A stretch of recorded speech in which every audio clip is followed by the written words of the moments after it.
ମାନେ ଜାଣି ଶୁଣିକି ସବୁ କରିଛନ୍ତି, ଜାଣି ଶୁଣିକି ସେ ମରିବାକୁ ବସିଲା ତମେ ତାକୁ ମାନେ ସପୋର୍ଟ କରୁନ, ତାକୁ ମେଡିକାଲ ଆଡମିସନ କରୁନ, ସପୋର୍ଟ କରୁନ, ତାକୁ ମେଡିକାଲ ଆଡମିସନ କରୁନ। କହିବି ବହୁତ କିଛି କଥା ଅଛି କହିବାରେ, ହ୍ୟୁମାନ ଆଇ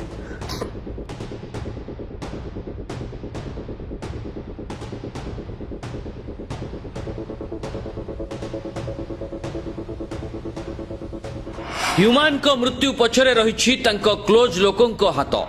କିଏ ବିଷ ଦେଉଥିଲା, କାହିଁକି ତାଙ୍କ ମା କହିଲେ ଏମିତି କଥା? ପୁଅ ହ୍ୟୁମାନ ମରିବାର ଗୋଟିଏ ଦିନ ବିତି ନଥିଲା, ମାଙ୍କୁ ଧମକ ଦେଉଥିବା ଏହି ବ୍ୟକ୍ତି କିଏ? ଏମ୍ସ ଆଇସିୟୁକୁ କାହିଁକି ରାତି 2ଟାରେ ଯାଇଥିଲେ ଅର୍ପିତା? କୋଟି କୋଟି ଟଙ୍କା ରୋଜଗାର କରୁଥିବା ହ୍ୟୁମାନଙ୍କ ଆକାଉଣ୍ଟ କିଏ ବ୍ୟବହାର କରୁଥିଲା?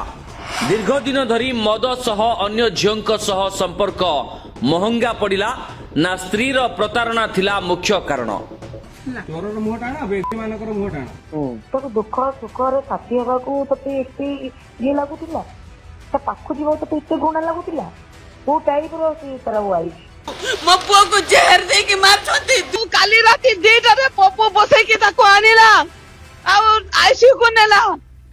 ଧୀରେ ଧୀରେ ହ୍ୟୁମାନ ସାଗରଙ୍କ ମୃତ୍ୟୁ ଉପରୁ ଉଠୁଛି ପରଦା। ଦର୍ଶକ ବନ୍ଧୁ, ଗତ ସୋମବାର ରାତିରେ ହ୍ୟୁମାନ ସାଗରଙ୍କ ମୃତ୍ୟୁ ହେବା ପରେ ହଠାତ୍ ତାଙ୍କ ମାଙ୍କ ଜୀବନ ପ୍ରତି ବିପଦ ଥିବା କଥା ନିଜେ ଗଣମାଧ୍ୟମରେ ଖୁଲାସା କରିଥିଲେ ହ୍ୟୁମାନଙ୍କ ମା। ଠିକ୍ ସେହି ସମୟରେ ରାତି 2ଟାରେ ପପୁ ସିଙ୍ଗର ଅର୍ପିତାଙ୍କୁ ଧରି କାହିଁକି ହସ୍ପିଟାଲରେ ପହଞ୍ଚିଥିଲା ବୋଲି ଆଉ ଏକ ଖୁଲାସା କରିଥିଲେ ହ୍ୟୁମାନ ସାଗରଙ୍କ ମା। ଏଥିସହିତ ହ୍ୟୁମାନଙ୍କ ମା କହିଥିଲେ ଯେ ମୋ ପୁଅକୁ ଜେହେର ଦେଇ ମାରିଦେଲେ। ପୁଅକୁ ଜେହେର ଦେଇକି ମାରୁଛନ୍ତି, ପୁଅକୁ ଜେହେର ଦେଇକି ମାରୁଛନ୍ତି। 2ଟା ରାତିରେ କାହିଁ ଆସିଥିଲା ସେ ଝିଅ? ଏତେ ଟଙ୍କା ରୋଜଗାର କରୁଥିବା ଲୋକଟିର ଚିକିତ୍ସା ପାଇଁ ମିଡିଆରେ କାହିଁକି ମୋ ପୁଅ ପାଇଁ ସାହାଯ୍ୟ କର ବୋଲି ଗୁହାରି କରୁଥିଲେ ତାଙ୍କ ମା? ହ୍ୟୁମାନ ରୋଜଗାର କରୁଥିବା ଟଙ୍କା ସବୁ କୁଆଡେ ଗଲା? ହଠାତ୍ ହ୍ୟୁମାନଙ୍କ ମୃତ୍ୟୁ ପରେ ତାଙ୍କ ମାଙ୍କୁ ଏଭଳି ଅସଭ୍ୟ ଭାଷାରେ ଗାଳି କରି ଧମକ ଦେଉଥିବା ବ୍ୟକ୍ତି ଜଣକ କିଏ?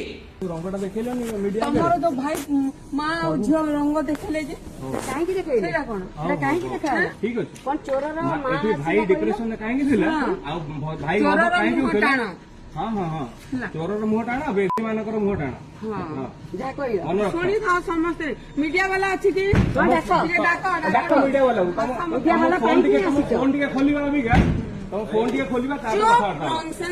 ଚୁପ୍ ନନସେନ୍ସ କଥାଟା ଠିକ କର।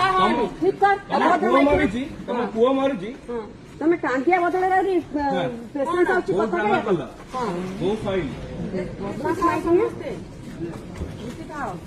ତମ ଫୋନ ସାଗର ଇଜ୍ଜତ ପାଇଁ କିଛି କୁହା ହଉନଥିଲା। ଫୋନ ବି ଡିଲିଟ କରିବନି। ସାଗର ଇଜ୍ଜତ ପାଇଁ କିଛି କୁହା ହଉନଥିଲା। ତମ ଫ୍ୟାମିଲି କେତେ ବଦମାସ।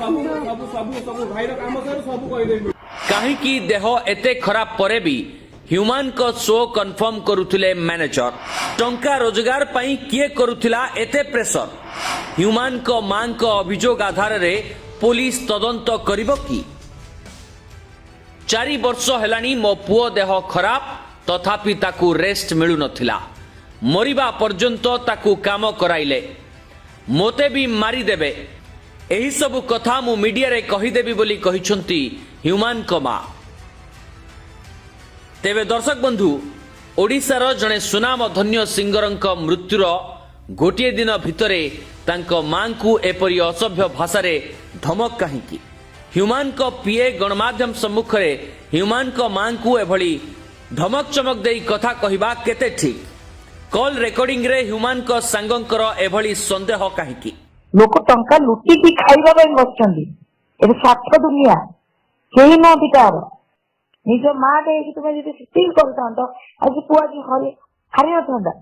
ଏହି ଘଟଣାକୁ ଅଧିକ ରହସ୍ୟପୂର୍ଣ୍ଣ କରିଛି ଏସବୁ ତଥ୍ୟ। ତେବେ ଆପଣମାନଙ୍କୁ କ'ଣ ଲାଗୁଛି? ଆପଣମାନଙ୍କର ମତାମତ କ'ଣ ରହିଛି? କମେଣ୍ଟ ସେକ୍ସନ ମାଧ୍ୟମରେ ନିଶ୍ଚୟ ଜଣାନ୍ତୁ ଯେ ପ୍ରକୃତରେ ହ୍ୟୁମାନଙ୍କ ମୃତ୍ୟୁ ରହସ୍ୟଜନକ ନା ହ୍ୟୁମାନଙ୍କ ମୃତ୍ୟୁ ସ୍ୱତଃପ୍ରବୃତ୍ତ ନା ହ୍ୟୁମାନଙ୍କୁ ମାରିବା ପଛର ଷଡ଼ଯନ୍ତ୍ର ପପୁ ଅର୍ପିତା ବା ତାଙ୍କ ମା କରିଥିବା ଅଭିଯୋଗ ମୁତାବକ ତାଙ୍କ ଟିମ୍ ମିଶି ଏଭଳି କରିଛନ୍ତି ବୋଲି ଆପଣ ଭାବୁଛନ୍ତି? ମ୍ୟାନେଜରଙ୍କ ଠାରୁ ଆରମ୍ଭ କରି ତାଙ୍କ ଭଉଣୀ ଆଉ ଅର୍ପିତା ଚୌଧୁରୀ, ଯେଉଁମାନଙ୍କ ନାଁ ह्यूमान सागर मां नेउछंती सेमाने ह्यूमान सागर मृत्यु पाई दायी की ना आपण कौन भाबुछंती आपण मानकर मतामत आमको कमेंट सेक्शन माध्यम रे निश्चय जणांतु। ब्यूरो रिपोर्ट कर्तव्य न्यूज।